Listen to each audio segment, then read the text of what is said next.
Panalangin para sa pag-asa. Panginoong Hesus, dalangin ko po na palakasin mo po ang aking pananampalataya ngayon. Dahil kung minsan gusto kong sumuko kapag mahirap ang mga bagay. Panginoong Hesus, ipinagdarasal ko po ang iyong mapagmahal na kaaliwan ngayon.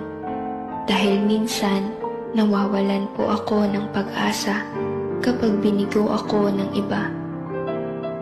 Panginoong Hesus, hinahanap ko po ang iyong liwanag ngayon upang gabayan mo po ang aking mga hakbang dahil minsan po naliligaw ako kapag ang buhay ay magulo at mahirap.